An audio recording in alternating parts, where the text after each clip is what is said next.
घोर तपस्वी परम पूज्य स्वामी श्री रूपचंद जी महाराज की जय।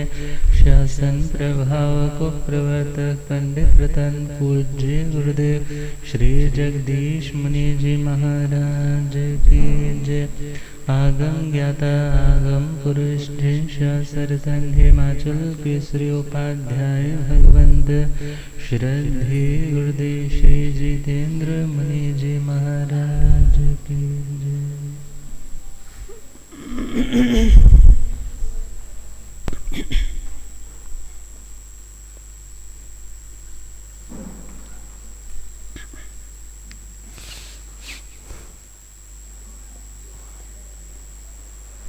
किसे नाल राग नहीं, किसे नाल द्वेष नहीं, किसे नाल राग नहीं, किसे नाल द्वेष नहीं।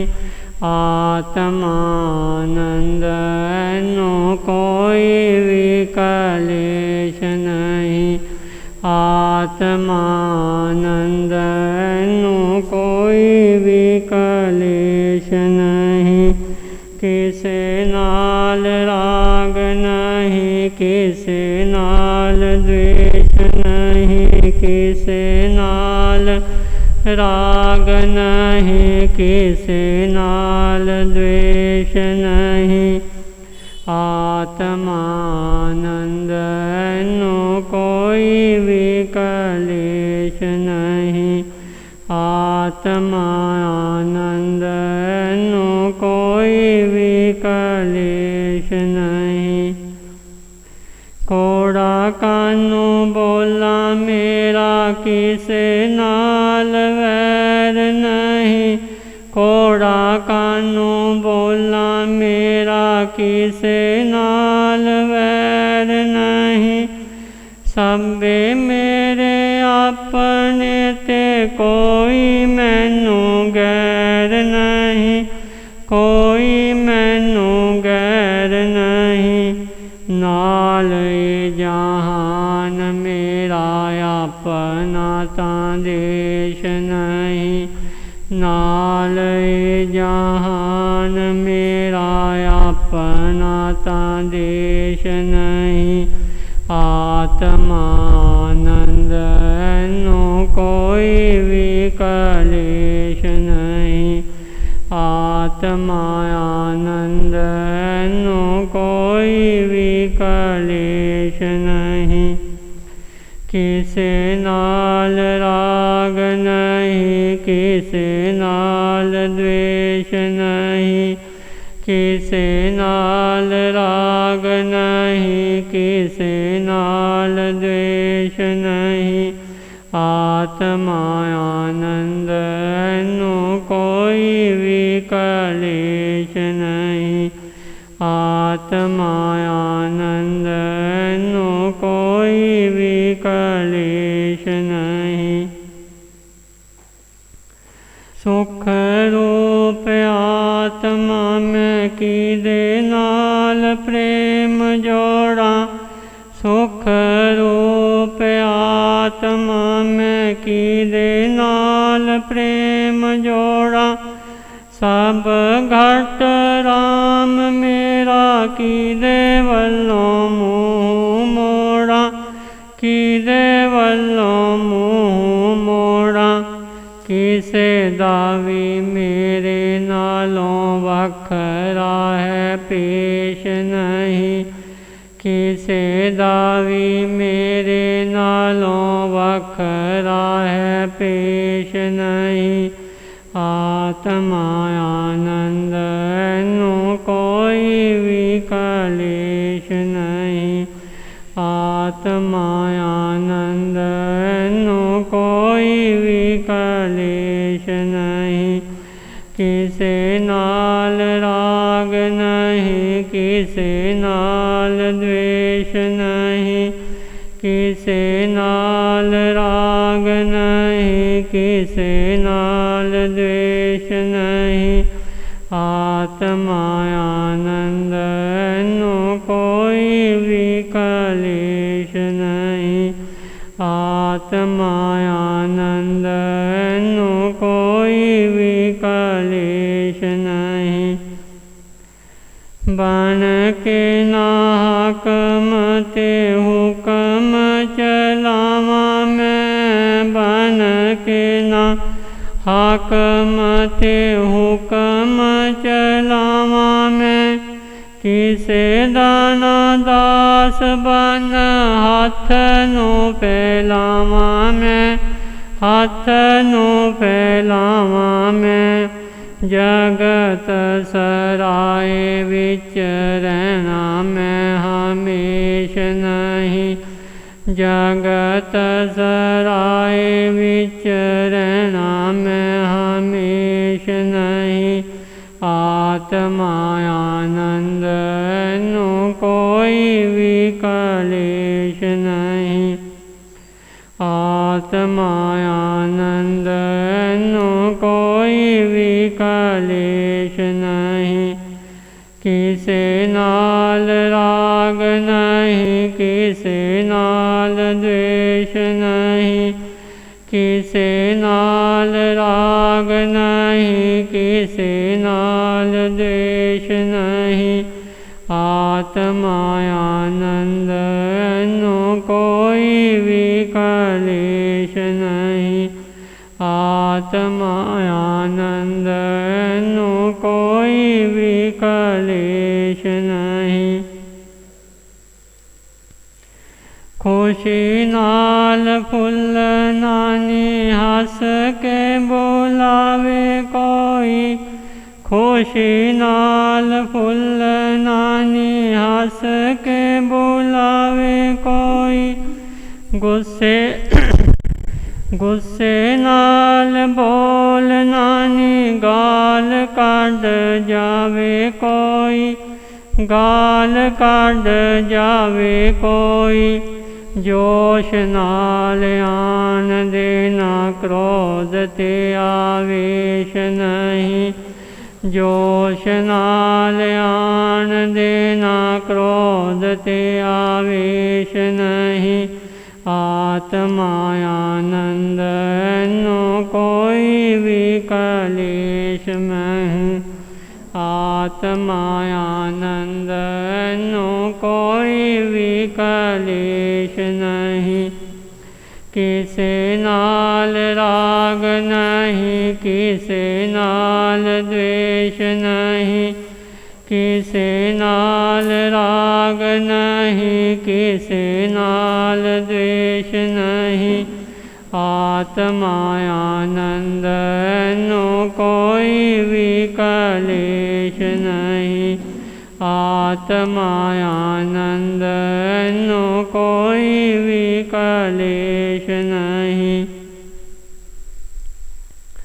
अंदर बाहर चोला अपना ज्ञान विच रंगना, अंदर बाहर चोला अपना ज्ञान विच रंगना। दिल दी सच्चाई मोह अख नौनी संगना, अख नौनी संगना। कपट फरेब वाला रखना कोई लेश नहीं, कपट फरेब वाला रखना कोई लेश नहीं।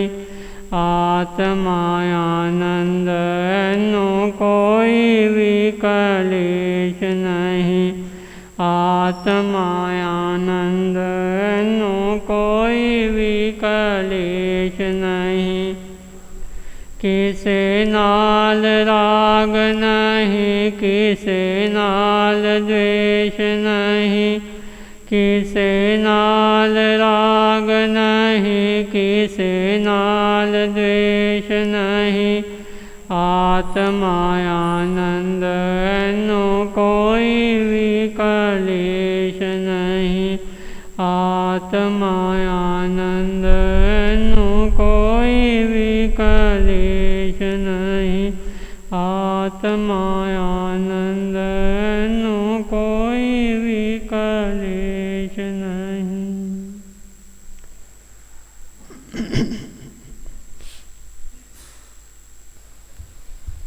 हर्ष हर्ष जय जय।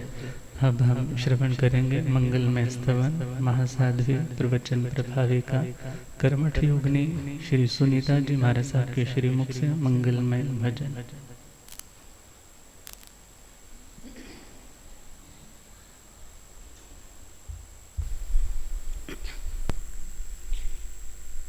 जे चाहे तो अपना भला कर बंदिया तो सब दा भला कर बंदिया तो सब दा भला। जे चाहे तो अपना भला कर बंदिया तो सब दा भला कर बंदिया तो सब दा भला। नरक स्वर्ग है तरती ओते नरक स्वर्ग है तरती ओते तरती ओते वसे खुदा कर बंदिया तू सब दा भला कर बंदिया तू सब दा भला। ए तन है मिट्टी दा बनिया मिट्टी विच समाना ए तन है मिट्टी दा बनिया मिट्टी विच समाना। सब कुछ बंदिया इत्थे रहना नाल नहीं कुछ जाना। सब कुछ बंदे इत्थे रहना नाल नहीं कुछ जाना। रोंदे रहनेंगे दिया पोते रोंदे रहनेंगे दिया पोतरे नहीं कम आने पैन परा कर बंदिया तू सब दा भला कर बंदिया तू सब दा भला। जे चाहे तू अपना भला कर बंदिया तू सब दा भला कर बंदिया तू सब दा भला। फुल टूट जावे टहनियों जेड़ा कद नहीं जुड़ सकदा। फुल टूट जावे टहनियों जेड़ा कद नहीं जुड़ सकदा।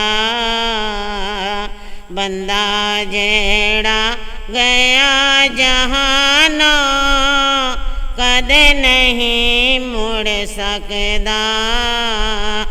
बंदा जेड़ा गया जहानो कद नहीं मुड़ सकदा।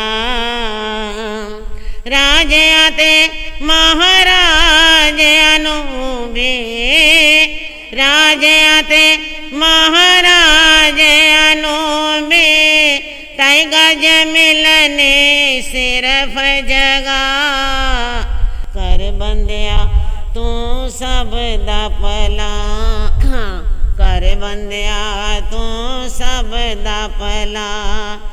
जे चाहे तू अपना भला कर बंदिया दा भला कर बंदिया तू सब दा भला।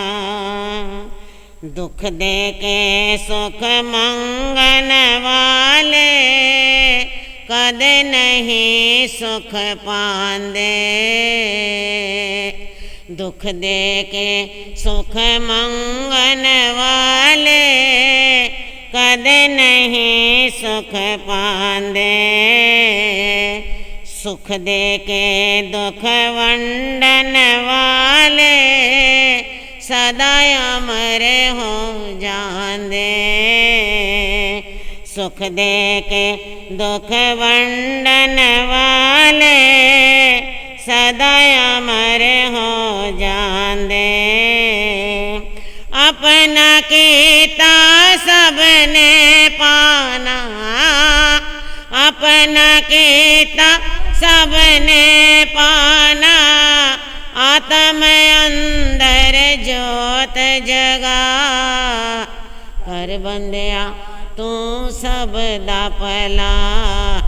कर बंदिया तू सब दा भला। जे चाहे तू अपना भला, कर बंदिया तू सब दा भला। कर बंदिया तू सब दा भला। नरक स्वर्ग है धरती ओते, नरक स्वर्ग है धरती ओते। धरती ओते वसे खुदा, कर बंदिया तू सब दा भला। कर बंदिया तू सब दा भला। कर बंदिया तू सब दा भला।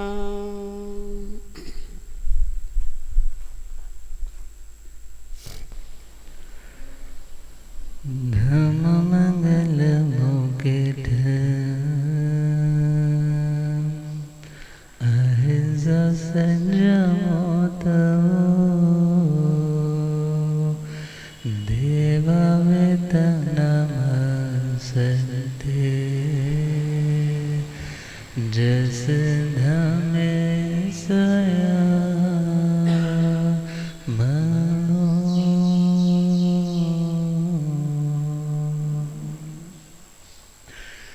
श्री महावीर प्रभु को मेरी वंदना। श्री महावीर प्रभु को वंदना वंदना वंदना वंदना वंदना वंदना वंदना। मुझको तारो प्रभु तारे जो चंदना। मुझको तारो प्रभु तारे जो चंदना। वंदना वंदना वंदना वंदना वंदना वंदना वंदना। मेरी नैया पड़ी बीच मझधार के। मेरी नैया पड़ी बीच, कौन अपना यहाँ बीच संसार के। कौन अपना यहाँ बीच, तुम हो तारन तिरन्नाया तेरी शरण। तुम हो तारन तिरन्नाया, तेरे चरणों में दाता है अभिवंदना। तेरे चरणों में दाता है वंदना वंदना वंदना वंदना वंदना वंदना वंदना वंदना। अनंत अनंत शांति के निकेतन शासनपति श्रमण भगवान महावीर स्वामी के पावन चरणवृंदों में हार्दिक भावना वंदन नमन। मेरे अंधेरे जीवन को रोशनी प्रदान करने वाले परम उपकारी आगम ज्ञान के भंडार आगम ज्ञाता आगम पुरुष जिन शास्त्र रतन हिमाचल केसरी उपाध्याय भगवंत श्रद्धे गुरुदेव श्री जितेंद्र मुनि जी महाराज साहब के पावन चरण कमलों में हार्दिक भावना वंदन नमन। आदरणीय सेवा भावी श्री प्रशमित मुनि जी पाठ पर विराजमान प्रवचन प्रभाविका कर्मठ योगिनी महासाध्वी श्री सुनीता जी महाराज साहब धर्म सभा में उपस्थित धर्म अनुरागियों सुशीलवती माताओं एवं बहनों असीम पुण्योदय से भाग्योदय से आप सबको चतुर्विध संघ का पावन हिस्सा बनने का सौभाग्य मिल रहा है। श्रवण कर रहे हैं श्रीमद् उत्तराधर्मी सूत्र 29वां अध्याय सम्यक्त्व पराक्रम। प्रभु के चरणों में प्रश्न आया, धम्म सद्धायण भंते जीवे किम जने, कि हे प्रभु जब किसी आत्मा में धर्म के प्रति श्रद्धा आती है, धर्म के प्रति समर्पण आता है, मैं धर्म करूं ऐसी रुचि ऐसा इंटरेस्ट जागता है, उस व्यक्ति को मिलता क्या है इन भावनाओं से? तो प्रभु ने फरमाया कि धर्म श्रद्धा का पहले तो आना ही मुश्किल है, क्योंकि शास्त्रों में आता है आहच सवर्णं लब्धो श्रद्धा परम दुर्लभ, सोचा नेयव मग्गं बहवे परिभसई। आहच मीन्स कदाचित, बाय चांस मनुष्य जन्म मिल गया, सुनने को भी वीतराग वाणी सत्संग की वाणी सुनने को भी मिल गई, मगर प्रभु कहते हैं सुनने के बाद उसके प्रति श्रद्धा का आना कि ये सत्य है, ये परमार्थ है, बाकी दुनिया की बातें निस्सार है, आत्मा का कल्याण इन्हीं से होगा, ऐसे विश्वास का आना परम दुर्लभ है। परम दुर्लभ का मतलब बेहद मुश्किल है।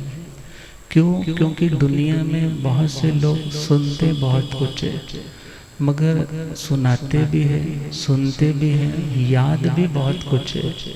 इतना कुछ होने के बावजूद भी जो मोक्ष का मार्ग है, जो इस पार से उस पार लेकर जाने वाला मार्ग है, उसे न्यायकारी मार्ग कहा जाता है। उस न्यायकारी मोक्ष के मार्ग से बहुत सी आत्माएं भटक जाती हैं। क्यों भटक जाती हैं? क्यों फिसल जाती हैं? क्योंकि उनमें श्रद्धा की कमी रहती है। क्यों फिसल जाती हैं? श्रद्धा की कमी रहती है। दुनिया में कोई भी रिश्ता यदि लंबे टाइम तक चलेगा तो उसका यदि कोई फाउंडेशन हो तो उसका नाम होगा विश्वास, श्रद्धा।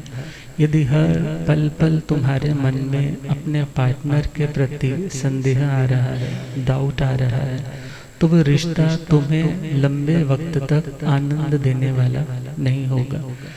इसी प्रकार भगवान के साथ, भगवान की वाणी के साथ भी आत्मा एक रिलेशन क्रिएट करता है, और यदि उस रिलेशन में आत्मा को डाउट है या अपने फल के प्रति संदेह है, तो वह आत्मा उस धर्म के मार्ग पे भी पूर्ण समर्पणता के साथ बढ़ नहीं पाता। तो भगवान फरमाते हैं कि जब हृदय में श्रद्धा आती है तो उस श्रद्धा से वो आत्मा अपनी उस श्रद्धा को बनाए रखने के लिए, उस श्रद्धा को बनाए रखने के लिए 8 चीजें फॉलो करता है। कितनी चीजें? अब वो धर्म के प्रति श्रद्धा, धर्म श्रुत धर्म, धर्म चारित्र धर्म, धर्म अस्तिकाय धर्म, या धर्म अहिंसा संयम और तप रूप धर्म, इनके प्रति जो आस्था है, आस्था का मतलब आस्था, आ का मतलब समन्ता, चारों ओर से खुद को चारों ओर से हटा करके, स्था का मतलब है गति निवृत्तो, अर्थात आज तक ये आत्मा कभी इधर भटकता था, कभी इधर भटकता, कभी इधर जाता, कभी उधर जाता, मगर अब उसका सारा भटकाव बंद हो गया। एक जगह आकर के वो पूर्णतया समर्पित, स्थिर हो गया, स्टेबल हो गया। उस स्थिति का नाम है आस्था की स्थिति। कौन सी स्थिति? आस्था की स्थिति। और प्रभु कहते हैं जब आस्था आ गई है, धर्म को जान लिया है, धर्म के प्रति श्रद्धा निष्ठ हो गए हो, तो तुम्हारा फिर दुनिया में तो बहुत कुछ चलेगा, मगर तुम्हारा मन कभी विचलित नहीं होगा, तुम्हारे मन में तूफान नहीं आएगा, वहाँ तो ऐसा हो रहा है, वहाँ तो ऐसा हो रहा है, बल्कि तुम जो कर रहे हो आत्मा के लिए कर रहे हो, तो तुम्हें वो करने में ही आनंद और संतोष होगा। तो उस आनंद और संतोष को, उस स्टेबिलिटी को बनाए रखने के लिए, उसे बढ़ाने के लिए 8 बातें आती हैं, सम्यक्तों के जो आचार आते हैं। और वहाँ पर यदि हम स्टोरी लें सुलसा श्राविका की, कौन सी श्राविका? सुलसा श्राविका।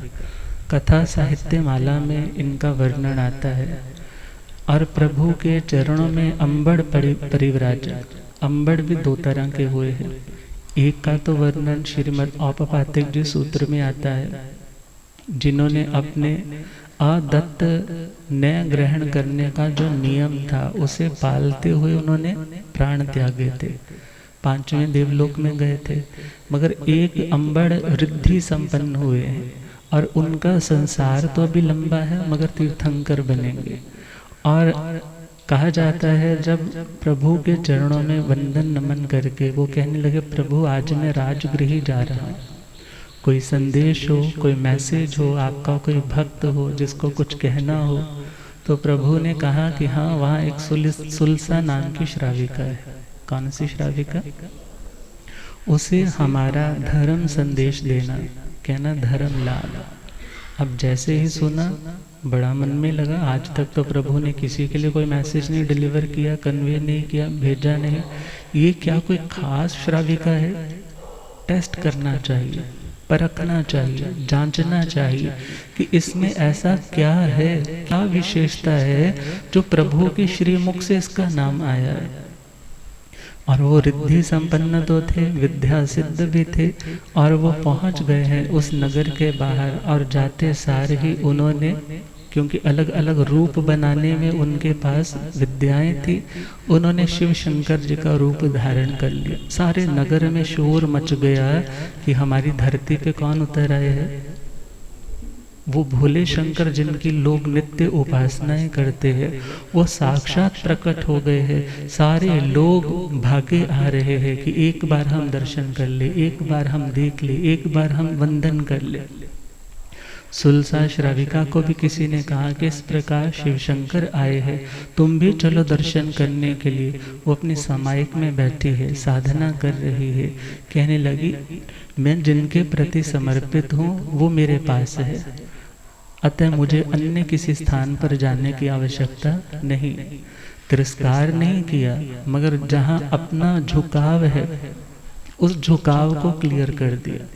फिर थोड़ी देर के बाद आवाज आती है कि एक उद्यान में विष्णु का रूप धारण करते हुए कोई महासन्यासी बैठा है, साक्षात वैकुंठ से उतरे हुए विष्णु प्रभु है, तुम भी चलो, तुम भी चलो।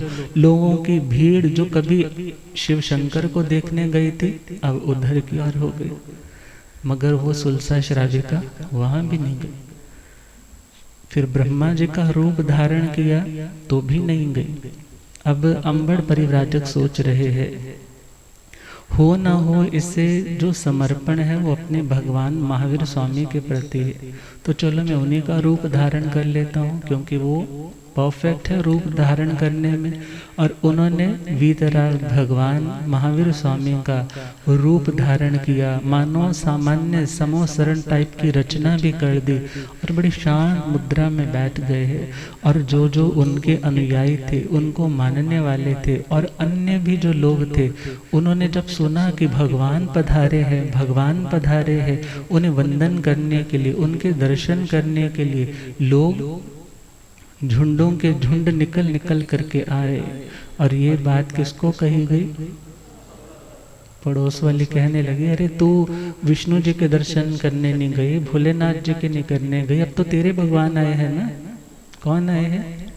अब तो तेरे भगवान आए हैं, अब तो चल। कहने लगी, यदि भगवान यहाँ आए होते ना, यदि भगवान यहाँ आए होते तो मेरा रोम रोम उनकी आने से ही खिल जाता। उनकी वाइब्रेशन ही ऐसी है। भगवान तो अभी बहुत दूर बैठे, भगवान का अभी इस राजगृह में आना नहीं हुआ। और जैसे ही लोगों ने सुना, अरे तू कैसे जानती है? कहने लगी, मेरी आस्था अपने प्रभु पे है। और जब एक बछड़ा माँ को इतने बड़े झुरमुट में पहचान लेता है, माँ अपने बछड़े को लाखों बछड़ों में पहचान लेती है, तो क्या मैं अपने भगवान को नहीं पहचानूं?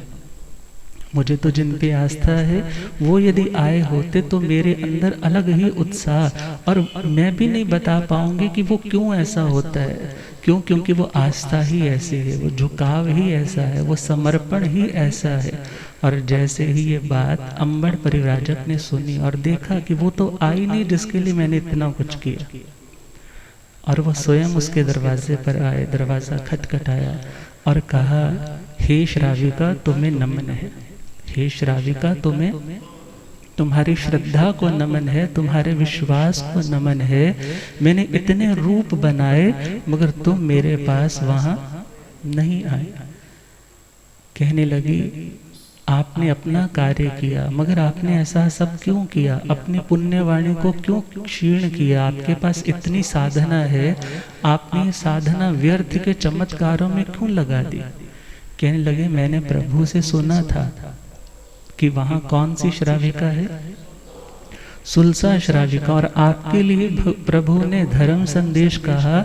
मैंने सोचा मैं देखूं तो सही उसमें ऐसी खासियत क्या है, और अब पता चल गया कि आप में क्या खासियत है। अर्थात जिसके प्रति समर्पित है, फिर दुनिया इधर से उधर हो जाए, उसका मन सपने में भी किसी अन्य रागी के प्रति झुकने वाला है। जिसके देव ही वीतरागी है, फिर वो रागी देवी देवताओं के पीछे भाग करके अपने समय को या अपनी डायरेक्शन को चेंज करने की भूल नहीं करता। और इसी भावना से, इसी स्टोरी से मैसेज भी क्या मिल रहा है? निसंकीय, अर्थात अपने धर्म के प्रति जिसे किसी भी प्रकार की शंका, डाउट नहीं होता। और शंका का एक अर्थ भय भी है। भय का मतलब, भय का मतलब डर, अर्थात जिसके मन में किसी प्रकार का कोई डर नहीं है। जब उसे पता है मैं सही चल रहा हूँ तो मुझे किसी से डरने की आवश्यकता नहीं। यदि मेरा बुरा होना है तो मेरा पाप कर्म होगा कि मेरा बुरा होगा, और यदि मेरा बचाव होगा तो मेरा पुण्य कर्म होगा कि मैं बच जाऊंगा। मैं किसी का तिरस्कार नहीं करूंगा, मगर मैं किसी से डरूंगा भी नहीं। मैं किसी का तिरस्कार भी नहीं करूंगा, मगर मैं किसी भी प्रकार की भय के कारण मिथ्या किसी मान्यता को मानूंगा नहीं। ये पॉइंट कौन सा है? निसंकीय। दूसरा आता है निकंकीय। निकंकीय मतलब कांक्षा करना। किसकी कांक्षा? इच्छा, चाहना करना। जब दूसरों में बहुत कुछ दिखाई देता है, ये चमत्कार दिख रहा है, ये वहाँ वो दिख रहा है, ऐसा देखने के बाद भी वो आत्मा सोचती है कि मेरा जो पावन धर्म है ये आत्मा की प्योरिटी के लिए, आत्मा की स्टेबिलिटी के लिए। कोई व्यक्ति यदि पत्ते में, सपोज करो पत्ता कुम्हला रहा है या पत्ते में दाग पड़ रहे हैं, तो वो डॉक्टर को भी दिखाते हैं, जो बॉटनी के डॉक्टर है। अब डॉक्टर देख करके जाता है। एक डॉक्टर तो ऐसा है जो बोलता है कि हम जड़ में दवाई डालेंगे। कहाँ डालेंगे? और एक बोलता है नहीं, पत्ते पे ही दवाई डालेंगे, पत्ता ठीक हो जाएगा। अब एक पत्ता ठीक किया, दूसरे पे रोग आ गया, फिर दूसरे पत्ते पे चले गए, फिर तीसरे पे, चौथे पे, 10वें पे, ऐसे चलता रहा। मगर एक व्यक्ति है जिसने किसमें दवा डाली है? जड़ में। और जड़ में डाली है, टाइम शायद थोड़ा ज़्यादा हो सकता है, मगर रोग दोबारा से नहीं होगा। जिन धर्म क्या कहता है? तो मूल को देखो, तो मूल कर्म को देखो। कोई बिगड़ा हुआ कर्म है, उसका आज बिगड़ा हुआ फल है। मगर जस्ट पत्तों पर बीमारी को देख करके, जिंदगी की छोटी छोटी परिस्थितियों को देख करके अपनी श्रद्धा को तोड़ो नहीं, अपने मार्ग को छोड़ो नहीं। यदि छोड़ोगे तो यह धर्म पुनः पुनः मिलना आसान नहीं है। जिस मार्ग पर बड़े बड़े तीर्थंकर चले, चक्रवर्ती चले, बड़े बड़े सेठ साहूकार चले, सामान्य लोग भी चले, मगर ये आज यदि मिला है, कहा जाता है एगो धम्मो ने लभई, दुनिया में पुत्र भी मिल जाएंगे, पत्नी भी मिल जाएगी, व्यापार भी मिल जाएगा। यदि कोई चीज नहीं मिलती इजीली तो उसका नाम है धर्म। उसका नाम क्या है? धर्म। तो जो व्यक्ति दूसरों की किसी भी तरह की प्रकृति को, आडंबर को देख करके प्रभावित नहीं होता, ये उसका कल्चर है, वो कर रहा है। मगर मेरी आत्मा का जो धर्म है, मुझे उसी लेवल से, उसी मार्ग से होकर के गुजरना है, यही मोक्ष का मार्ग है। और कांक्षा का मतलब एकांतवाद भी होता है कि मैं एकांतवादी नहीं बनूंगा, मैं सामने वाले को समझने के लिए थोड़ी स्पेस जरूर रखूंगा, अपनी बात को थोपूंगा नहीं, समझने की कोशिश करूंगा। समझ में आ जाए ठीक है, समझौता हो जाएगा, समझ में न आए तो उसके ऊपर छोड़ दूंगा, मगर ना आरत ध्यान करूंगा ना रौद्र ध्यान करूंगा। तो ये पॉइंट कौन सा है? नीकंकी। तीसरा पॉइंट है निर्विचिकित्सा। विचिकित्सा का एक मीनिंग है कि फल के प्रति संदेह का आना। मैं जो धर्म कर रहा हूँ, मैं जो साधना कर रहा हूँ, इसका मुझे फल मिलेगा, इसका मुझे फल मिलेगा। क्योंकि कहा जाता है कर्म करो तो फल मिलता है, आज नहीं तो कल मिलता है। जितना गहरा कुआं होगा उतना मीठा जल मिलता है। यदि टाइम लग रहा है, फल नहीं आ रहा, तो कोई बात नहीं, उसमें भी क्या सोचना है, हो सकता है मैंने साधना की, उस साधना से कुछ कमाया, यदि तो मुझे उसका प्रॉफिट आज इन हैंड दिख रहा है, इट मीन्स मेरा पूर्व का कोई कर्म ऐसा नहीं था जिसने उसमें विघ्न डाला, इसलिए मुझे मिल गया। सेकंड ऑप्शन यदि नहीं मिल रहा तो हो सकता है कि उस कर्म का अभी फल देने का वक्त नहीं आया, मीन्स अभी ऐसा बाधा काल चल रहा है कि वो फल मेरे को मिल नहीं रहा, अंतराय ऐसा है। तीसरा पॉइंट ये भी हो सकता है मेरा पुराना कर्जा था, मेरा पुराना कर्जा था। सपोज मैंने 5 लाख कमाया और 5 लाख की ही मेरी देनदारी थी और 5 लाख की मुझे गाड़ी भी खरीदनी थी, मगर यदि 5 लाख उस कर्जे में चला गया तो तुम्हारा 5 लाख वेस्ट नहीं गया। और व्यक्ति क्या सोचता है, मेरी साधना तो व्यर्थ चली गई, मैंने इतनी तपस्या की, मेरे को मिला क्या? मगर आत्मा को यह सोचना है जो मिला है वो तुम्हारे पास है, जो गया है सोचना वो किसी बैलेंस में ही शिफ्ट हुआ है, वो खराब नहीं गया, वो व्यर्थ नहीं गया। क्यों? क्योंकि की हुई साधना कभी खाली नहीं जाती। और विचिकित्सा का दूसरा अर्थ है जो साधक अपने देह के प्रति ज़्यादा ध्यान नहीं रखते और यदि कोई ऐसी मलिनता दिखाई दे जाती है तो उनके प्रति जुगुप्सा, घृणा का भाव नहीं लिख करके आना, उससे भी तुम्हारा सम्यक तो परिपुष्ट रहता है। आगे बढ़े, अगला पॉइंट है अमूढ़ दिट्ठी। अमूढ़ दिट्ठी का मतलब अपनी दृष्टि को, अपनी श्रद्धा को कभी मोहित नहीं होने देना। मूढ़ता का मतलब क्या है? मोहित हो जाना। मूर्ख होना अलग बात है, मूढ़ होना अलग बात है। मूर्ख तो वो है ना जिसका ब्रेन लेवल बहुत ज़्यादा डल है, और मूढ़ व्यक्ति कौन है? पता सब कुछ है मगर फिर भी नादानी कर रहा है, फिर भी बेवकूफ़ी कर रहा है। ऐसे व्यक्ति को क्या बोलते हैं? मूढ़। तो यहाँ पर मूढ़ता तो कई पॉइंट्स आ जाते हैं, देव मूढ़ता, पाखंड मूढ़ता, लोक मूढ़ता। मीन्स दुनिया के जो भी कल्चर तुम फॉलो कर रहे हो उसके लॉजिक ज़रूर खोजो कि ऐसा है तो क्यों है। व्यर्थ में ही सिर्फ भेड़ चाल को लेकर के चलने की ज़रूरत नहीं है। जो अपनी श्रद्धा को मजबूत रखता है फिर उस व्यक्ति को अगले आने वाले फल भी मिलेंगे जिनके बारे में हम चर्चा कर रहे हैं।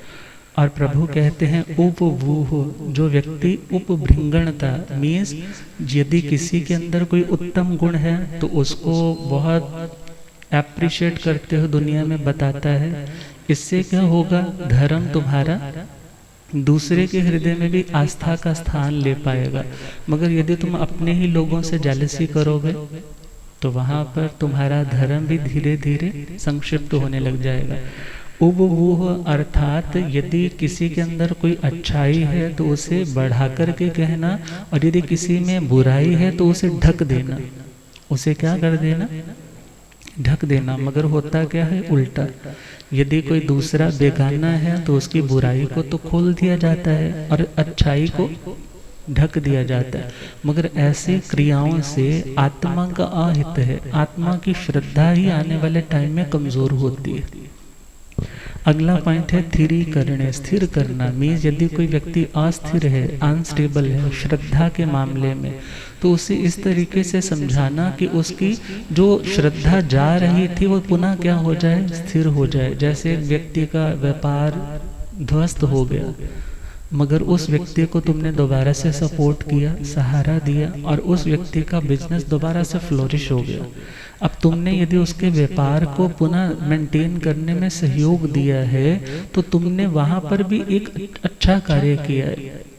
और यदि किसी की श्रद्धा, किसी का बिलीफ सिस्टम खराब हो रहा था, तुमने उसे समझा करके पुनः सही मानसिकता प्रदान की है, तो तुमने एक जन्म नहीं उसके भव भव सुधार दिए। इसलिए प्रभु कहते हैं कि यदि कोई अस्थिर होने लगे तो उसे स्थिरता प्रदान करना।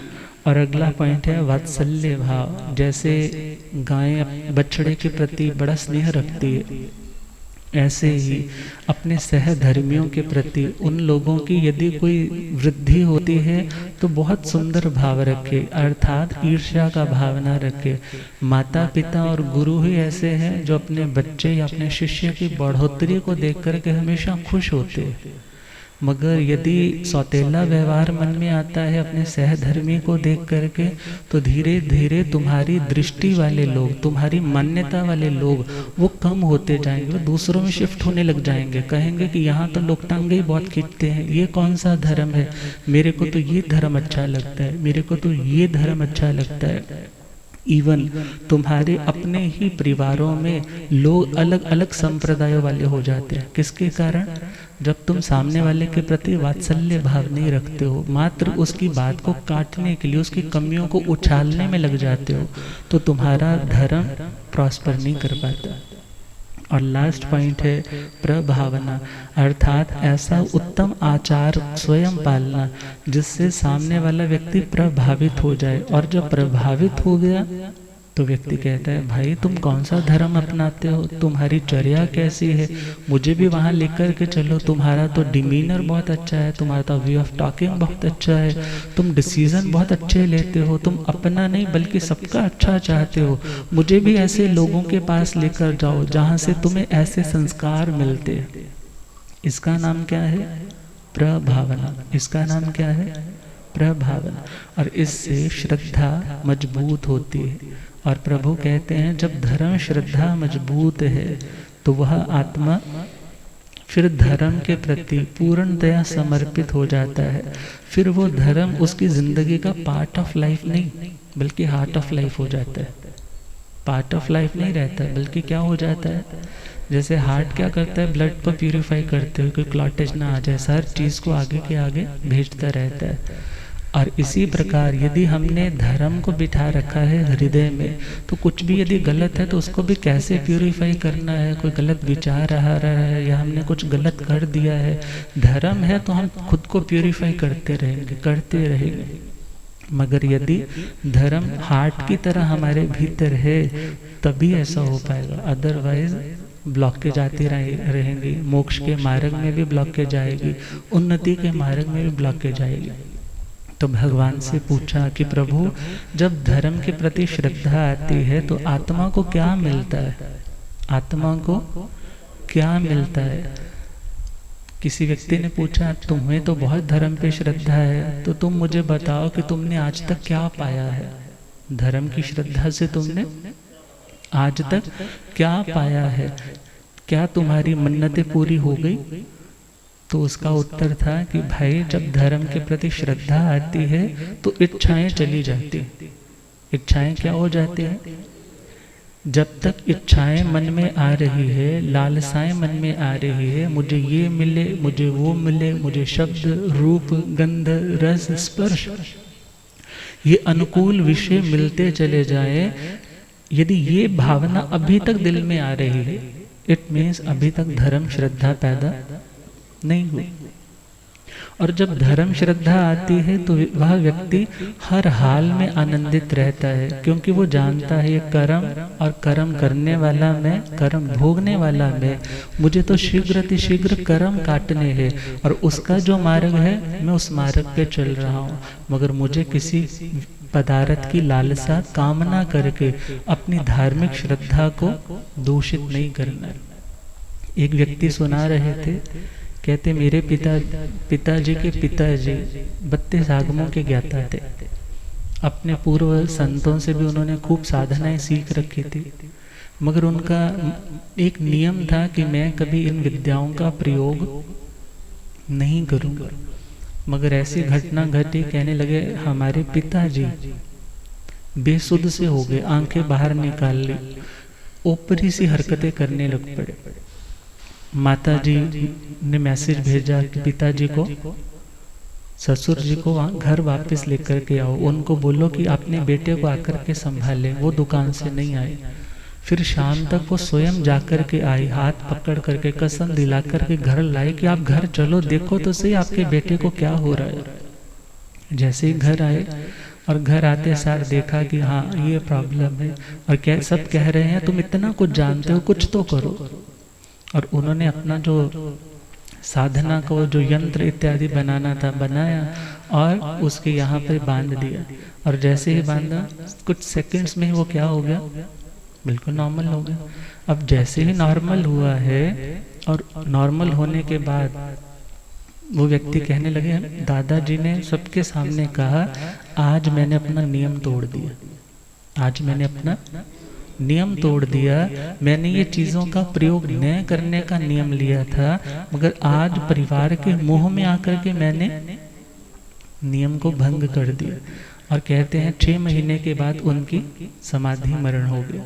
अब विचार करना है, जो एक आत्मा आती है, जानता वो भी बहुत कुछ है, मगर उसकी आत्मा क्या कहती है, मुझे इन चीज़ों का प्रयोग नहीं करना, मुझे साता सुख के लिए इनका प्रयोग नहीं करना। मगर हाँ, यदि प्रयोग किया जाए तो उसका प्रायश्चित लेकर के स्वयं को शुद्ध करना, ये शुद्ध मार्ग है।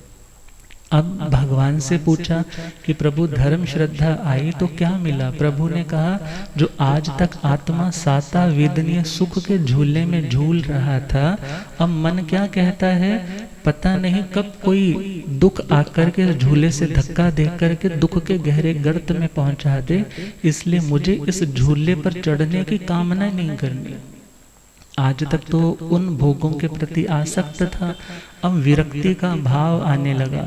और अगार धम्मं चरणं चयई, वो अगार धर्म गृहस्थ धर्म को छोड़ने के लिए तैयार होने लग जाता है। क्यों? उसे लगता है ये गृहस्थ धर्म भी कैसा है तो काजल की कोठड़ी ही ना, कितना भी बचने की कोशिश करे कहीं ना कहीं दोष तो लगता ही लगता है। और वो सोचता है मेरे को शुद्ध मार्ग मिले, मेरे को पूर्ण निर्वध्य मार्ग मिले, मेरे को पूर्ण वो संयम की शुद्ध आराधना का मार्ग मिले। अब मुझे ये गृहस्थ धर्म भी अपनाना नहीं, बल्कि मुझे कौन सा धर्म अपनाना, साधु धर्म। और फिर वो आत्मा अणगार धर्म में शिफ्ट हो गए। और अणगार धर्म में आया है तो वहाँ शारीरिक मानसिक दुख भी आते हैं, मगर उनका भी वो आत्मा क्या कर देता है, विच्छेद कर देता है। हमने कल एक अर्थ किया था कि शारीरिक दुख छेदन भेदन का आया, मानसिक दुख जो नहीं चाहते उन लोगों का मिलना, और जो चाहते हैं उन लोगों का बिछुड़ जाना, तब जो मानसिक आघात लगता है। ऐसे बैक्स एक साधु को भी लग जाते हैं। मगर इसका दूसरा मीनिंग आता है, जब एक आत्मा अगार धर्म से अणगार धर्म में आया, उसने अपनी साधना के माध्यम से उन कर्मों को काटा। कौन से कर्मों को काटा? जिन कर्मों ने उसे छेदन भेदन रूप शारीरिक दुख देने थे। कौन से दुख देने थे? शारीरिक दुख देने थे। जैसे सनत कुमार चक्रवर्ती का सुनते हैं, कितने रोग थे शरीर में, 16 महाभयंकर रोग। इतना दुख होने के बावजूद भी मन में क्या विश्वास है, ये कर्म मेरा है कर्म मैंने बांधा है, कर्म मुझे भोगना है। बड़ी शांति से काट रहे। देवलोकों के देवता परीक्षा लेने के लिए आए और उनसे कह रहे हैं कि हम आपको स्वस्थ कर देंगे, आप हमारे से औषधि ले लो। वो कहने लगे, क्या तुम कर्म मिटाने की औषधि देते हो या सिर्फ ये बाहर के रोग मिटाने की? बोले, कर्म मिटाने की हमारे पास औषधि। कहने लगे, कर्म के कारण ही रोग है और मैं तो मूल पे काम कर रहा हूँ, मैं तो रूट कॉज पे काम कर रहा हूँ, मैं तपस्या कर रहा हूँ, साधना कर रहा हूँ। यदि औषधि की बात है, इतनी औषधीय गुण तो मेरे थूक में भी है। जैसे थूक लगाया है चमड़ी पे, जहाँ कुष्ठ था वो सोने की तरह चमकने लग पड़ी उंगली। अर्थात वो आत्मा, दुख तो आ रहा है मगर उन्हें है कि दुख का जो कारण है, मुझे उस कारण को ठीक करना है, मुझे उस कर्म को नष्ट करना है कि पुनः दोबारा ऐसे कर्मों का भुगतान न करना पड़े। और मानसिक दुख भी जिसके कारण मिलते हैं, ऐसे जो कर्म है, इन समस्त कर्मों को वो आत्मा क्या कर देती है? वो क्षयं करे, अर्थात उन कर्मों का विच्छेद नष्ट कर देती है। और अव्वा बाहम च सुहम निवत्तय, ऐसे सुख को प्राप्त करता है जो साता वेदनीय नहीं है। जो सुख कैसा नहीं है? साता वेदनीय कर्म के उदय से मिलने वाला सुख नहीं है, पुण्य प्रकृति के कारण मिलने वाला सुख नहीं है, बल्कि कर्म का बोझ उतरने के बाद जो आत्मा का सहज आनंद है, उस आनंद को वो आत्मा प्राप्त कर जाती है। कब प्राप्त करती है? फर्स्ट पॉइंट, धर्म श्रद्धा। धर्म श्रद्धा के बाद वो आज तक सुख मना रही थी, सुख इंद्रियों के भोगों के विषयों में, मगर उनसे विरक्त हुआ।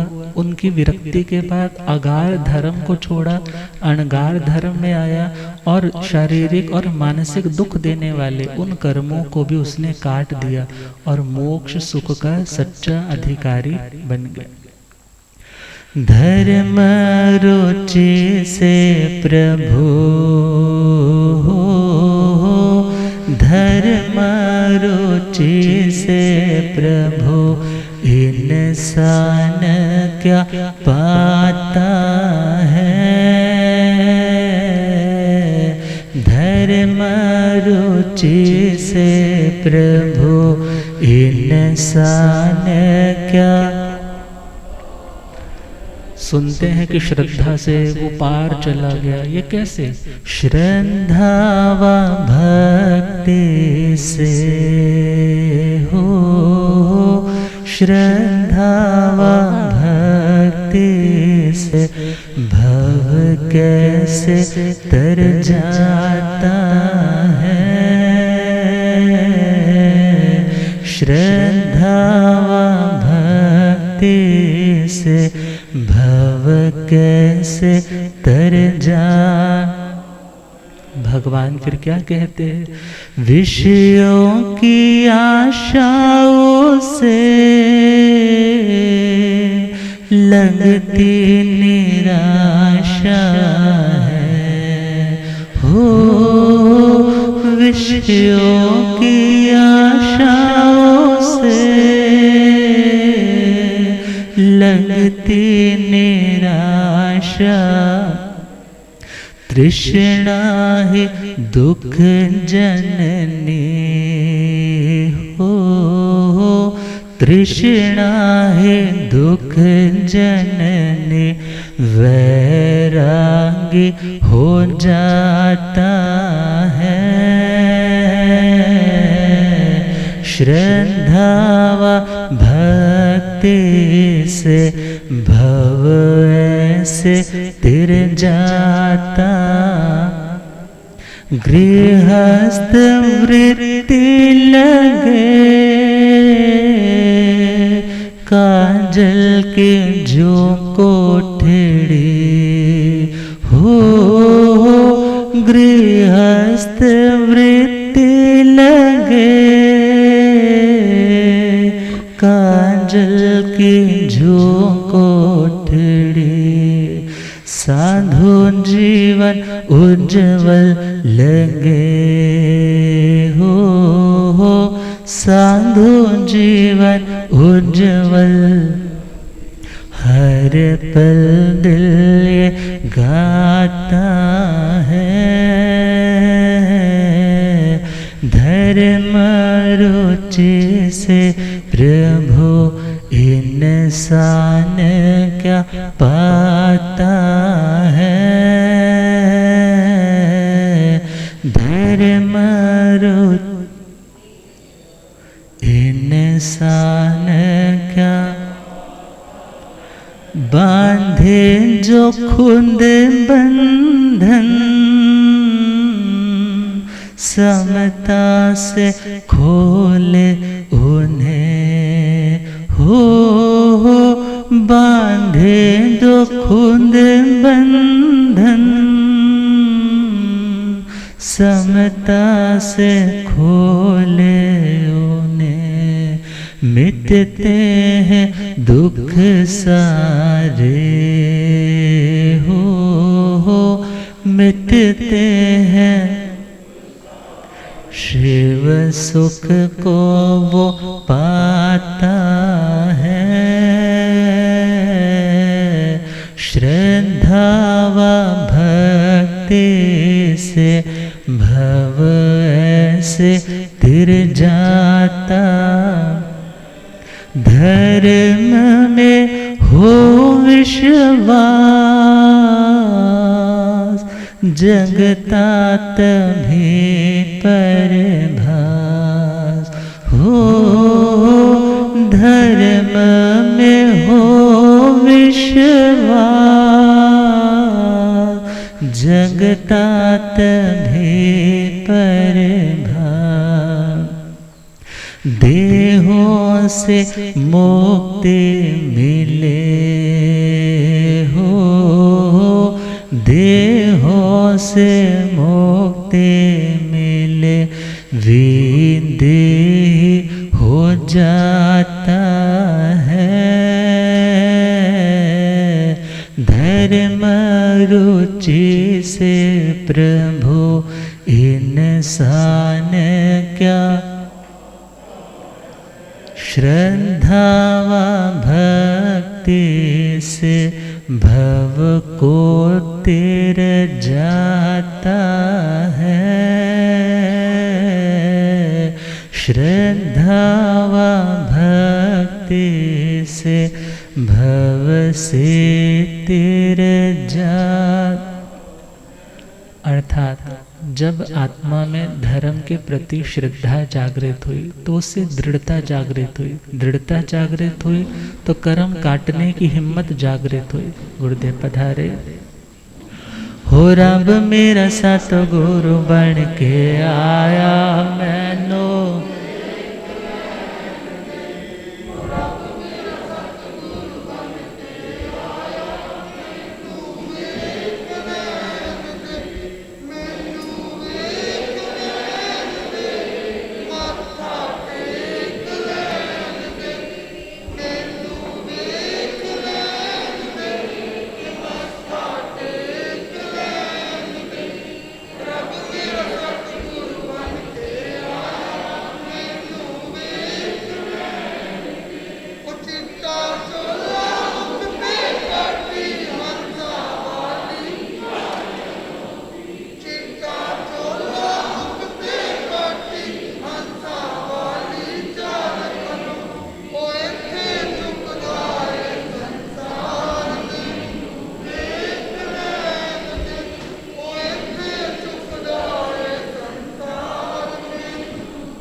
हो रब मेरा सतगुरु बन के आया मैनू।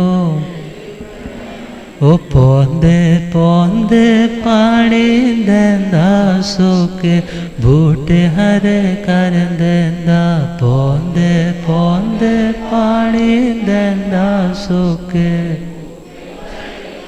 ओ केड़ा माली बन के आया मैनू वेख लैण दे। ओ केड़ा माली बन के आया मैनू। ओ रब मेरा सतगुरु बन के आया मैनू।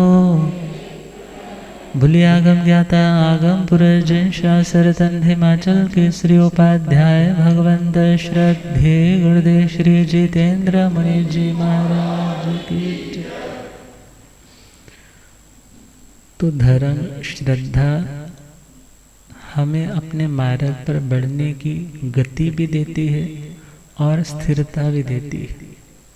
तपस्या करते हैं लोग, भूख भी लगती होगी, कभी प्यास भी लगती होगी, मगर मन में क्या संकल्प है, मुझे अठाई करनी है, मुझे मांस खमन करना है, मेरे कर्म कटेंगे, मेरे जन्मों जन्मों के संस्कार शुद्ध हो जाएंगे।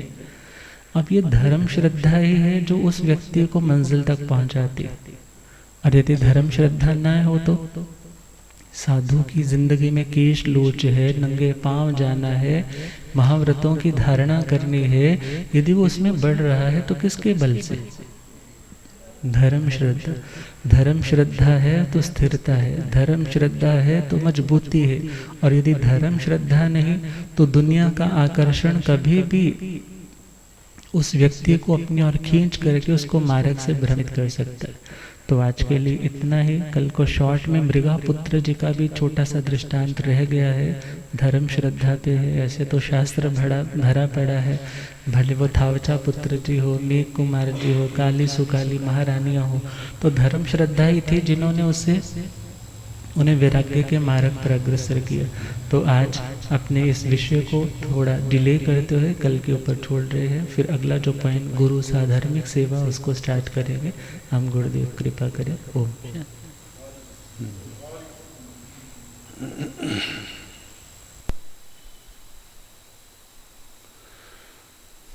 जीर्ण वयने अनुरता जीर्ण वयन जे करन्ति भावेन अमला असंकिलिठा ते हुन्ति परित संसारी।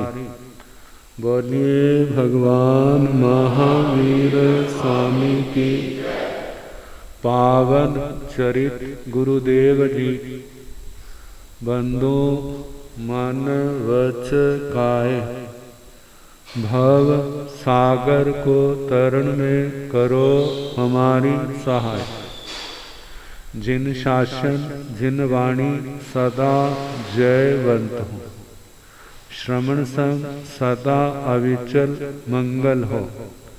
मुक्ति को प्राप्त श्रवण भगवान महावीर स्वामी, उनकी परम पावन कल्याणी भागवती वाणी वाचक प्रमुख श्री इंद्र भूति गौतम आदि गणधर भगवंत युग प्रधानाचार्य परम पूज्य श्री सुधर्मा स्वामी जी महाराज, उनकी परम पावन पाठ परंपरा वर्तमान आचार्य ध्यान योगी परम पूज्य श्री शिव मुनि जी महाराज एवं गुरुजन सबके पावन चरण सरोजों में मेरा अनंत अनंत बार वंदना नमस्कार। उपस्थित धर्म प्रेमी सज्जनों, माताओं तथा बहनों, 9 तत्वों में पहला तत्व जीव है, दूसरा अजीव, तीसरा पुण्य, चौथा पाप, पांचवा आश्रव। आश्रव नहीं कहना, श्र नहीं है, सर, स के पैरों में र है। प्राय करके ना आश्रव लिखा होता है। उस आश्रव का अर्थ होता है आज्ञाकारी। उस आश्रव का अर्थ क्या है? आज्ञा। और आश्रव का मतलब है आना। आश्रव का मतलब आना। किसका आना? जहां पर कर्म पुद्गलों का, आत्मा के अंदर कर्म पुद्गलों का आना आश्रव। संबर, निर्जरा, बंध और मोक्ष। जानना तो सबको ही, जानना तो सबको है। कहते जानने का क्या फायदा है?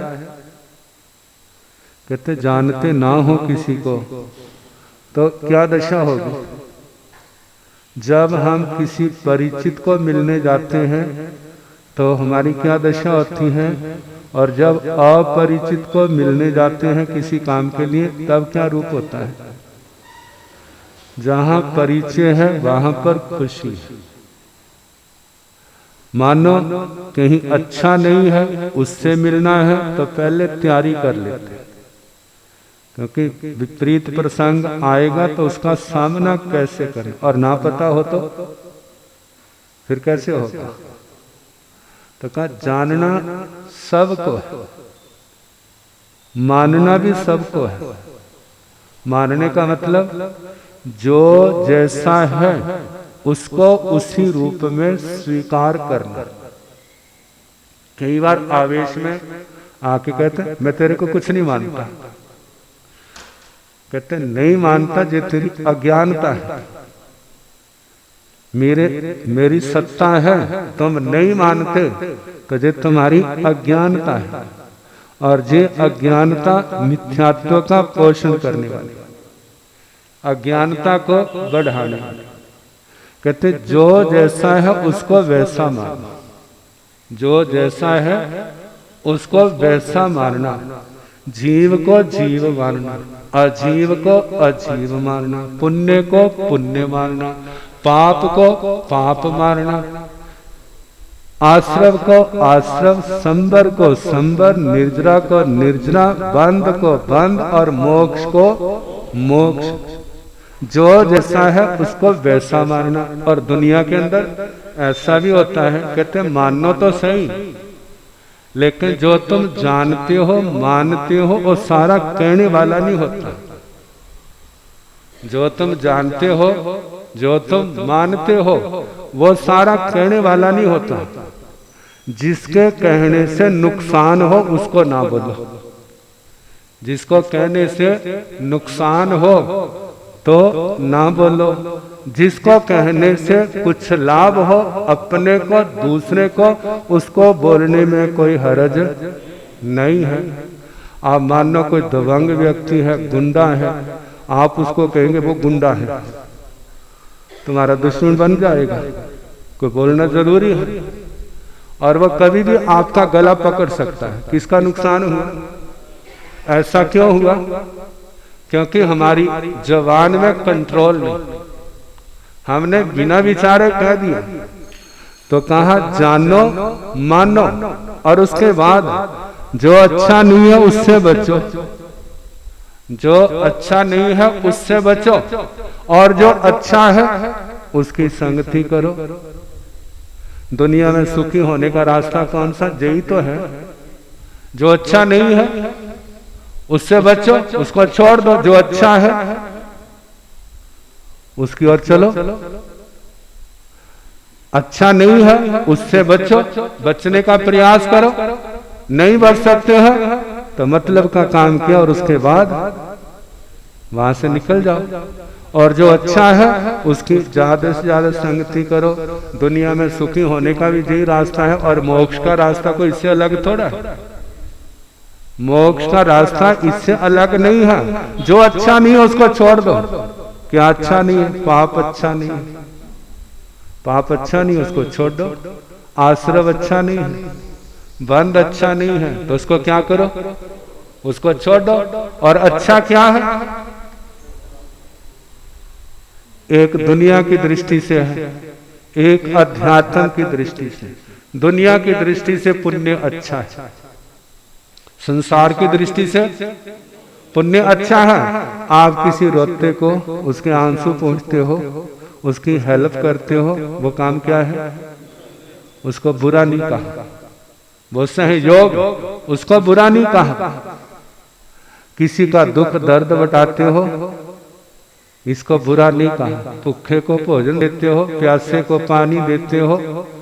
नैतिकता के संसार में इसको बुरा नहीं कहा जाता। किसी के पास रहने का स्थान नहीं है, उसको स्थान देते हो। सर्दियां हैं, ठिठुर रहा है, उसको सोने के लिए बिस्तरा देते हो। किसी के पास बस्तर नहीं है, सर्दी गर्मी से बचने के लिए उसका सहयोग देते हो। मन से सबका भला सोचते हो, वचन से सच बोलते हो, मीठा बोलते हो, शरीर से सेवा करते हो और शिष्टाचार का आप निर्वाह करते हो, जो बड़े हैं उनका आदर मान करते हैं। इससे आपका क्या बनेगा? कर्म तो पुण्य बनेंगे और आपका वातावरण भी क्या होगा? अच्छा होगा। जो ऐसे काम करने वाला है, क्या लोग उसको कहेंगे जो बुरा व्यक्ति है? क्या कहेंगे? जो व्यक्ति भला है, जो अच्छा है, भाई इसके साथ अपना संबंध बना के रखो, पता नहीं किस समय जो हमारे काम आ जाए, हमारा सहयोगी बन जाए। जो दुनिया की दृष्टि से क्या है? दुनिया की दृष्टि से अच्छा है, इसको बुरा नहीं कहा जाए। इसका भगवान ने निषेध नहीं किया। भगवान ने निषेध किसका किया है? 18 पापों का निषेध किया है। 18 पापों का सेवन नहीं करना। क्यों? उसका परिणाम अच्छा नहीं है। जहाँ भी अच्छा नहीं है, आगे भी अच्छा नहीं है। जे लोक भी दुखी है, पर लोक भी दुखी है। जो 18 पापों का सेवन करने वाले कोई व्यक्ति उसको अच्छा नहीं कहता, और इस जन्म में भी शांति नहीं, और पर भव में, परलोक में उसकी गति भी अच्छी नहीं है। किसके कारण? 18 पापों के कारण। तो इसने कहा 18 पापों को छोड़ दो। आगे आश्रव संबर कहते घर के अंदर कैसी चीज आनी चाहिए? घर के अंदर कूड़ा आना चाहिए, जब बढ़िया चीज आनी चाहिए। और कोई कूड़ा कूड़े का ढेर लेकर के टोकरी लेके आपके घर के अंदर आए, पूछो कैसे आया है? कहते टोकरी तुम्हारे घर के अंदर गिरूंगा। क्या कहोगे? तेरा दिमाग ठीक है? कहते जहां से चला जा, नहीं तो तेरा सिर फोड़ूंगा। क्योंकि डर नहीं दिखाएगा तो जाएगा नहीं। चाहे सिर नहीं फोड़ना है, लेकिन कहना तो पड़ेगा ना, ताकि उसके अंदर भय आए और वहां से चला जाए। और यदि भय ना होगा तो वो क्या करेगा? चोरी छिपे कैसे भी वहां पर घेर के चला जाएगा। तो कहा कि आना घर के अंदर किस चीज का आना अच्छा है? जो अच्छी है, अपने लिए सुखदायी है, वो वस्तु तो अच्छी आए, उसका वेलकम है। और कूड़ा कचरा बुराई आए तो उसका वेलकम नहीं है। आत्मा के अंदर पुण्य आए तो वो स्वीकार है, लेकिन पाप कालिमा आए वो स्वीकार नहीं होनी चाहिए। लेकिन आत्मा को ज्ञान नहीं है ना। पुण्य में तो प्रेत रखता है, लेकिन पाप में, पाप का कूड़ा आ रहा है उसको स्वीकार कर रहे हैं, लेकिन पुण्य को स्वीकार नहीं कर रहे हैं। कहते पुण्य करना नहीं, क्यों नहीं करना? हमें भोगना पड़ेगा, पाप करने पड़ेंगे। फिर कहते बाकी इसका मतलब तुमने पुण्य छोड़ दिया है, तो इसका मतलब पाप भी नहीं करते होंगे। कहते हमारे क्या करे, वो तो करना पड़ता ही है। कहते पाप को आपने स्वीकार कर लिया और पुण्य को क्या करिए? ठेंगा दिखा दिया, उसको धक्का दे दिया। कहा कि आत्मा की एक दशा होती है जहां पुण्य को छोड़ देते हैं। गृहस्थ जीवन में पुण्य का निषेध नहीं है, लेकिन साधु जीवन में एक और पुण्य है और एक और धर्म है। कहा पुण्य से ज्यादा लाभ देने वाला संयम और तप है। पुण्य से भी ज्यादा लाभ देने वाला कौन है? वो संयम और तप है। गृहस्थी पुण्य करता जाए, ज्यादा से ज्यादा वो 12वें देवलोक तक जा सकता है, इससे आगे नहीं। लेकिन साधु संयम और तप की निर्दोष आराधना करने वाला वो सारे कर्मों को क्षय करके सिद्ध गति को भी चला जाता है। जिनके सारे कर्म खत्म ना हो तो पहले देवलोक से लेकर के 26वें देवलोक में कहीं पर भी जा सकता। किसके बल से? उसने दुनिया के पुण्य तो किए नहीं, लेकिन जो उसने किया वो उस आत्मा को ऊंचा उठाता। वो क्या है? वो संयम है, वो तपस्या है। बिना किसी कामना के, बिना किसी स्वार्थ के जो धर्म की आराधना की जा रही है। कहा जो धर्म की आराधना नहीं कर सकते उनके लिए ठीक है, मन खाली नहीं रहता। भाई पाप की ओर जाने की अपेक्षा पुण्य का, भलाई का रास्ता ले लो। कम से कम पाप से तो बचोगे, दुर्गति में जाने से तो बचोगे। अब धर्म के रास्ते जब पुण्य का अभ्यास होगा, अच्छे काम करेंगे, आपका पाप बल क्षीण होगा, आपके अंदर धर्म की रुचि पैदा हो जाएगी। फिर उसके बाद आप धर्म के रास्ते पर चल पड़ेंगे। धर्म के रास्ते पर चल करके कर्मों को क्षय करके आप सिद्ध गति के भी अधिकारी बन जाएंगे। तो आत्मा के अंदर किसकी इनकम अच्छी लगती है? जैसे घर के अंदर धन आए तो अच्छा लगता है, खाने पीने की अच्छी वस्तुएं आए तो अच्छा लगता है, जो भी संपदा अच्छी है वो अच्छी लगती है। लेकिन कूड़ा कचरा गंदगी आए तो वो अच्छी नहीं लगती। कूड़े कचरे गंदगी के समान पाप कर्म है और पुण्य कर्म क्या है? वो संपदा के समान है। धर्म क्या करता है? धर्म आपके आने वाले पापों को रोकता है, जिससे संबर होता है। आपने हिंसा का त्याग किया, अहिंसा को अपनाया, तो हिंसा के कारण से आने वाले पाप कर्म क्या हो गए? दरवाजा बंद हो गया। आपने झूठ बोलना छोड़ दिया, झूठ बोलने के कारण से जो पाप कर्म आपके अंदर आते थे वो क्या हो गए? रुक गए। सच बोलते हैं, सच भी कैसा बोलते हैं? जो मधुर हो, हितकारी हो, कल्याणकारी हो, ऐसे वचन बोलते हैं। तो ऐसे शुभ योगों से पुण्य का उपार्जन भी होता है और पाप कर्मों से आत्मा क्या हो जाती है? बच जाती है। और धर्म करने में कितनी बार जोर भी तो लगता है। वो जोर ही तो क्या है? तपस्या है। उस तपस्या से पाप कर्म भी क्या होते हैं? कटते हैं। जितना संघर्ष करते हैं धर्म में स्थिर रहने के लिए, उतने पूर्व जन्म के पाप की कालिमा भी क्या होती है? धुलती है। अब इसके आगे चोरी का त्याग है, चोरी छोड़ दी। अश्चौर्य अस्थेय व्रत को अपना दिया। जो चोरी के कारण से लगने वाले पाप थे वो क्या हो गए? रुक गए। चोरी करते हैं तो चोरी का आश्रव होगा, चोरी का त्याग कर दिया तो चोरी से संबंधित आने वाले पाप रुक गए, वो क्या हो गया? संबर हो गया। कुशील का सेवन करते हैं तो पाप कर्म का बंद होता है। कुशील का त्याग करके ब्रह्मचर्य का अभ्यास करते हैं, पालन करते हैं, तो कुशील के कारण से आने वाले पापों को क्या लगी? ब्रेक लगी, वो दरवाजा बंद हो गया। ऐसे परिग्रह के कारण से लगने वाले पाप कर्म, परिग्रह का सेवन करोगे तो पाप कर्म की आमदनी होगी। और जब परिग्रह को छोड़ा है, जब जितना छोड़ा है, तो परिग्रह से आने वाले पाप कर्म क्या होंगे? उतने रुकेंगे। ऐसे 18 पापों के संबंध में समझे। क्रोध छोड़ा है तो क्रोध के कारण से लगने वाले पाप कर्म, उनसे बच जाओगे। क्रोध का सेवन करोगे तो क्रोध के कारण कर्म आएंगे। भगवान कहते हैं क्रोध मान माया लोभ का सेवन करने से जो आपने तपस्या के द्वारा कर्म ढिले किए थे वो फिर क्या हो जाते हैं? मजबूती की ओर बढ़ते जाते हैं। और इन कषायों का त्याग करने से जो गाढ़े से गाढ़े पाप कर्म है वो भी क्या हो जाते हैं? ढिले पड़ जाते हैं। कहते कैसे ढिले पड़ जाते हैं? कहा जिस समय गुस्सा आए तो रोकने में कितना जोर लगता है, उस समय व्रत करने में जोर लगता है, जो अपने आप को रोकने में जोर लगता है। बेले तेले में ज्यादा जोर लगता है, जो उस समय गुस्सा आता है, उस समय अपने आप को रोकने में। उस समय कहते हैं बस हट जाओ, करने तो देखा जाएगा जो कुछ हो। यही होता है ना, जैसे कषायों की उग्रता होती है तो कैसे आत्मा स्वभाव से विभाव में चला जाता है और कैसे कर्मों का बंद होता है। तो उस समय यदि रोकता है तो संबर होता है, नहीं रोकता है तो आश्रव होता है। तो कहा इन सब बातों को जानना, और जानकारी होगी तो वो बचेगा। जो जिससे हम बचना चाहते हैं, जिसको हम नहीं चाहते उससे हम बच सकेंगे। यदि जानकारी नहीं है तो कैसे बचेंगे? आश्रव संबर हमारे को यही सारी बातें तो बताते हैं। देखा जाए तो सारे हमारे जीवन का ही जो 9 तत्व विश्लेषण कर रहे हैं। का शरीर के अंदर बीमारी आई है तो आप डॉक्टर के पास जाते हो, दवाई का सेवन करते हैं ताकि ठीक हो जाए। तो कहा धर्म भी तो दवाई है। हमारे डॉक्टर कौन है? तीर्थंकर भगवान, जिन्होंने इस औषधि का अन्वेषण किया है, खोज किया है। और हमारे गुरुजन, हमारे साथ धर्मी भाई क्या है? क्योंकि डॉक्टरों के पास बार बार जाने वाला साधारण व्यक्ति भी कितनी बातें क्या हो जाता है। और क्या उसका डॉक्टर साहब मेरे सिर दर्द हो रही है, कहते फलानी गोली दे दे, और उसने दे दी। और कल को डॉक्टर नहीं है, कोई कह रहा है मेरे को सिर दर्द हो रही, कहते फलानी गोली ले ली, क्योंकि डॉक्टर ने बताया था। चलो पूरा नहीं, कुछ ना कुछ तो फर्क तो पड़ेगा ही। इसी प्रकार साधु साधुयां हैं, श्रावक श्राविकाएं हैं, जो धर्म सुनने के लिए आते हैं वो उनको सुनाते हैं तो वो हमारे सहयोगी बन जाते हैं। उनकी बातों को हम ध्यान रखते तो हमारे लिए कितना अच्छा बन जाता है, मार्गदर्शन मिल जाता है। ऐसे कर्मों की निर्जरा कैसे होती है? वो 12 प्रकार की तपस्या से। बंद कैसे होता है? तो प्रत्येक भगवान ने प्रत्येक कर्म का बंद कैसे कैसे होता है सारा बताया है।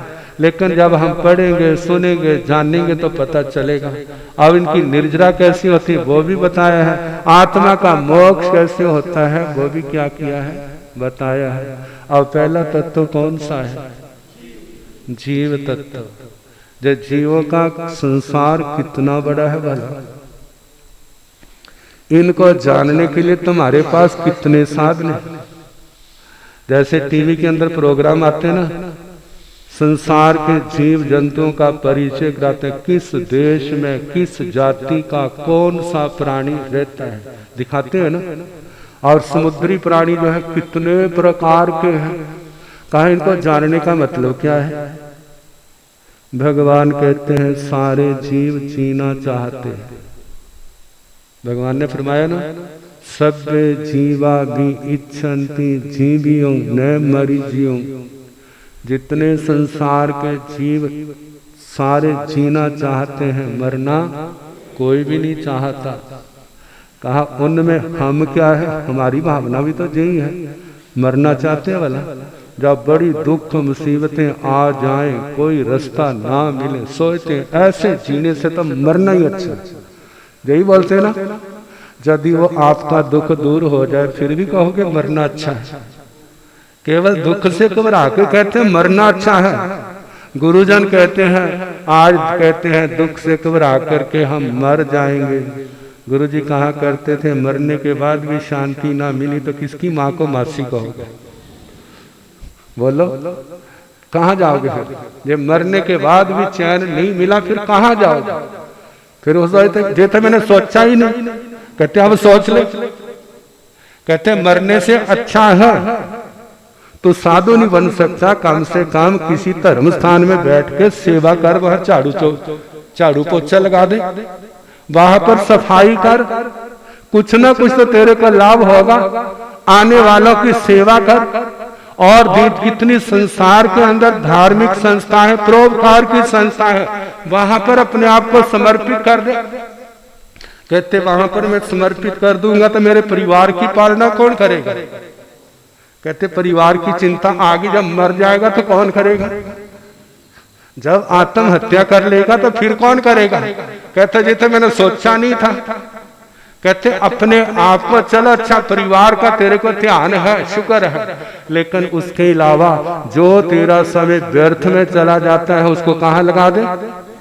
धर्म के कार्यों में लगा दे, सेवा में लगा दे।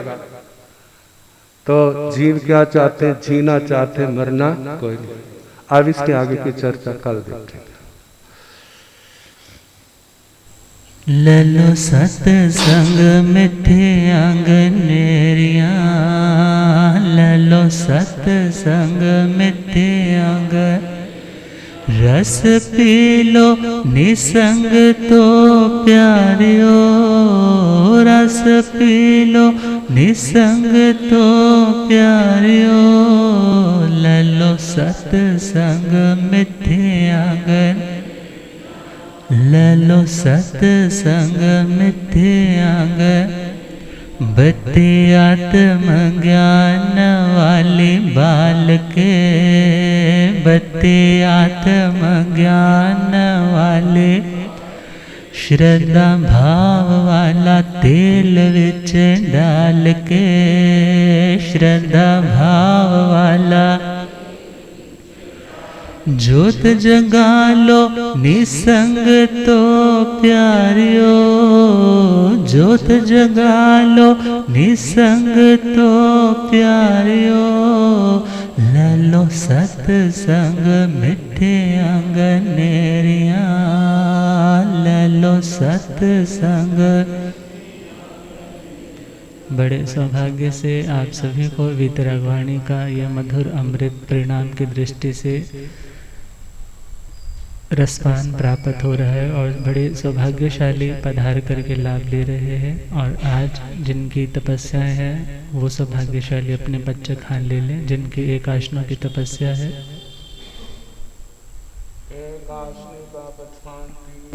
एक आसन करने वालों को आइमिल की तपस्या वाले, आइमिल की तपस्या हो, उपवास की तपस्या, व्रत हो, चौथं भक्तं त्रिविहार, तपस्या करने वालों को आज एक का तीसरा उपवास है, एक का चौथा उपवास है। सभी तपस्वियों की हार्दिक अनुमोदना है। अनुमोदना अनुमोदना अनुमोदना भारम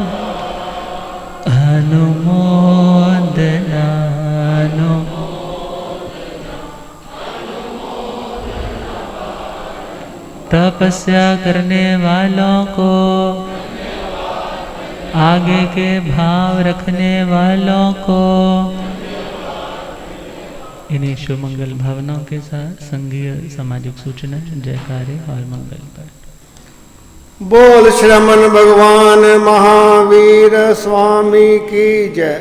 महान योगी महान तपस्वी स्वामी श्री रूपचंद जी महाराज की जय। जैन धर्म की जय।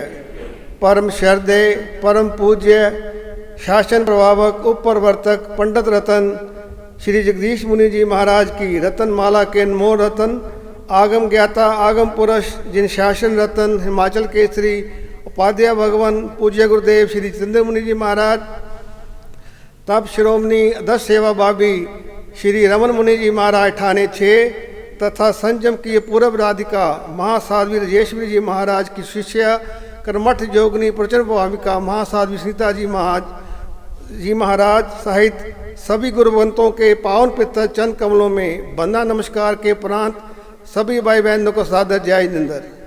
हम सब की बहुत ही जबरदस्त पुण्यवानी है कि तब संयम ज्ञान के धनी गुरुदेवों की पावन कृपा हम पर बरस रही है। गुरुदेव अपनी करुणा बरसा रहे हैं, समोसन की रचना हुई है। तपस्वी अपनी तपस्या से अपनी आत्मा को निखार रहे हैं। सभी तपस्वियों से उनकी तपस्या की सुख सहायता पूछते हैं। जिन शासन प्रभु से यही प्रार्थना है कि सभी अपने लक्ष्य को प्राप्त करें। बाहर से पधारे सभी भाग्यशाली श्रावक श्रावकाओं का हार्दिक स्वागत है, अभिनंदन है। आज हमारा परम सौभाग्य है कि जिस क्षेत्र में गुरुदेव ने गत वर्ष अपनी करुणा बसाई, जिस क्षेत्र के भाग्य का ताला खोला, उस क्षेत्र से श्रावकाएँ यहाँ पर आई हैं, उनका विशेष स्वागत है। इन्होंने वहाँ पर जब गुरुदेव का चतुर्मास था तो भोजन व्यवस्था में भी अपनी पूरी व्यवस्था अपनी हाजिरी दी। इनका धन्यवाद। 2100 रुपये की राशि ये भेंट कर रहे हैं मली तली मंडल, इनका धन्यवाद। अब गुरुवंतों को वंदना नमस्कार करेंगे। मथेन बंदामी मथेन बंदामी मथेन बंदामी। गुरुदेव जयकारे और मंगल पाठ की कृपा करेंगे। धन्यवाद। जय हिंद।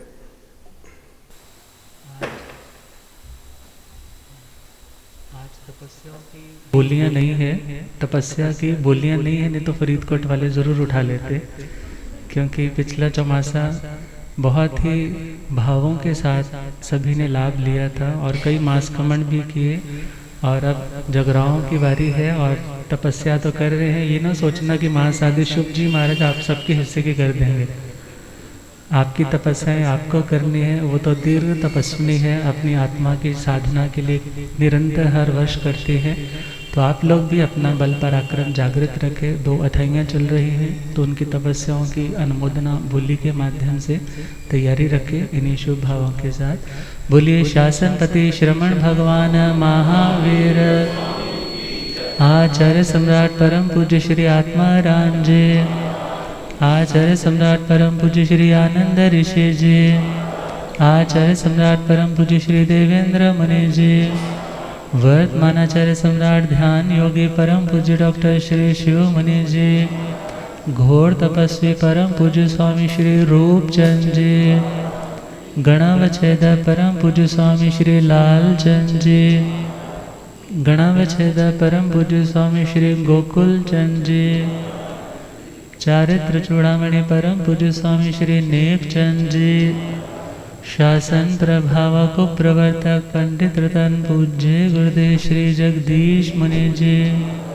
आगम ज्ञाता आगम पुरुष जिन शास्त्र रतन हिमाचल के श्री उपाध्याय भगवंत श्रद्धे गुरुदेव श्री जितेंद्र मुनि जी, उग्र तपस्वी आदर्श हवित शिरोमणि श्रद्धे गुरुदेव श्री रमण मुनि जी, जैन धर्म सभी साधु सतियों की मंगल का।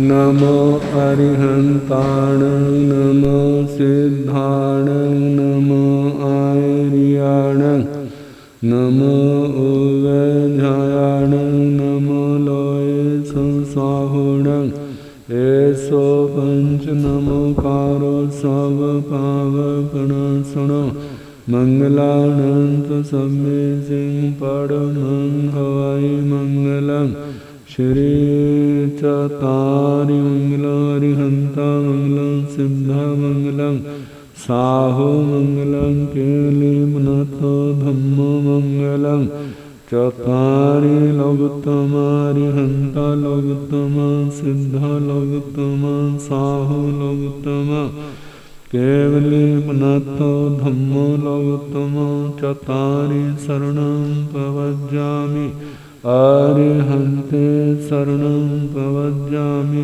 सिद्धे शरणं प्रवज्जामि साहो शरणं प्रवज्जामि केवलिमनाथं धम्मं शरणं प्रवज्जामि चार शरण सुख करने दुख करने मंगल करने और शरणा नहीं कोई जो भव प्राणी आचर्य अक्षय अमृत।